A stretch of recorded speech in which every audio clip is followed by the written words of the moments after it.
Hello friends, welcome back to this session of Excel shortcut series. ये है Excel shortcut series का part 12। मैं पीयूष आप सबका एक बार फिर से स्वागत करता हूँ मेरे यूट्यूब चैनल BeLookUp पे। तो फ्रेंड्स, लास्ट वीडियो में हमने देखा था फंक्शंस की के बारे में, फंक्शंस की को हमने कैसे यूज़ किया था एक्सेल के अंदर। अब हमने उन्हीं फंक्शंस की को कंबाइन किया है कंट्रोल के साथ। तो चलिए देखते हैं एक एक करके सारी फंक्शंस की को। हाँ, उससे पहले अगर आपने मेरे चैनल को सब्सक्राइब नहीं किया तो सब्सक्राइब कर ले, बेल आइकन दबा ले, ताकि आने वाली वीडियोस की जितनी भी अपडेट है वो आपको टाइम पे मिलती है। हमारी जो पहली शॉर्टकट है वो है Ctrl + F1, जो कि यूज़ होती है शो हाइड रिबन के लिए। मैंने यहाँ Ctrl F1 किया तो मेरी जो रिबन बार है वो यहाँ पे हाइड हो जाएगी। मैंने अगेन F1 किया तो मेरी जो रिबन बार है वो वापस अनहाइड हो जाएगी। आप इसे माउस की हेल्प से भी कर सकते हो। आपको सिंपली टैब के ऊपर, किसी भी टैब के ऊपर, होम इंसर्ट के ऊपर आपको डबल क्लिक करना है। आपकी जो रिबन बार है वो हाइड हो जाएगी और वापस आप जिससे अनहाइड कर सकते हो।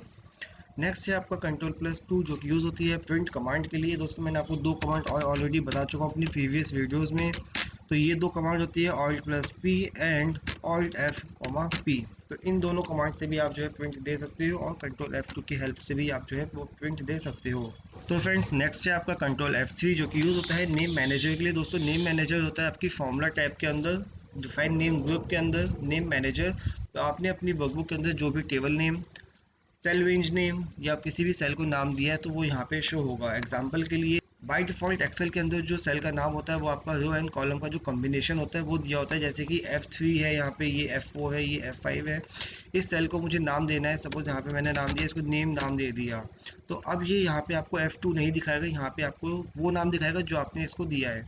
आप किसी पर्टिकुलर रेंज को भी जो है नाम दे सकते हो। सपोज मैंने इस रेंज को नाम देना है, मैंने यहाँ इसको ABC नाम दिया।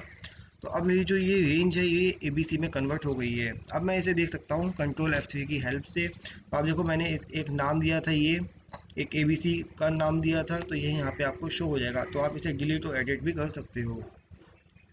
नेक्स्ट है आपका Ctrl+F4, जो कि यूज़ होता है क्लोज विंडो के लिए। मैंने यहाँ पे एक वर्कबुक नहीं ओपन की, Ctrl+N की हेल्प से। आप इसे Ctrl+F4 की हेल्प से जो है क्लोज कर सकते हो। नेक्स्ट है आपका Ctrl+F5, जो कि यूज़ होता है रीस्टोर विंडो साइज़। मैंने यहाँ किया Ctrl+F5, तो आप देखो मेरी जो विंडो का साइज़ है वो रीस्टोर हो गया, जिससे आप यहाँ से भी इस हेल्प से भी कर सकते हो। और मैंने Ctrl+F10 किया तो वापस रीस्टोर साइज़ हो जाएगा। नेक्स्ट है आपका नेक्स्ट वर्कबुक। मैंने यहाँ दो नई वर्कबुक ओपन कर रहा हूँ, Ctrl+N एंड Ctrl+N।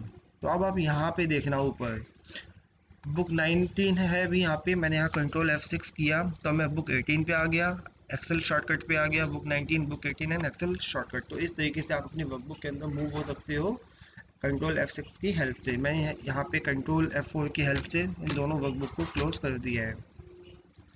नेक्स्ट है आपका Ctrl+F7, जो कि यूज़ होता है मूव विंडो के लिए। मैंने यहाँ पे Ctrl+F5 किया वापस से। अब मैं यहाँ पे प्रेस कर रहा हूँ Ctrl+F7। तो जैसे ही आप Ctrl+F7 प्रेस करोगे तो यहाँ पे ये आपको सेलेक्टिंग आइकन दिखाई देगा प्लस साइन का। अब मैं यहाँ पे अपनी एरो की हेल्प से, विंडो है एक्सेल की, इसको मैं मूव कर सकता हूँ। ये देखो, left, right, up and down. तो इस तरीके से आप Ctrl+F7 का यूज़ कर सकते हो। नेक्स्ट है आपका Ctrl+F8 टू रिसाइज विंडो।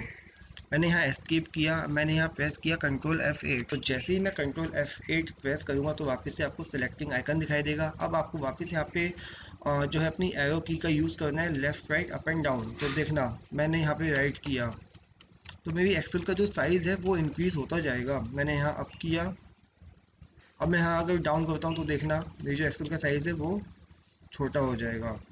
तो इस तरीके से आप अपनी एक्सेल को रिसाइज कर सकते हो।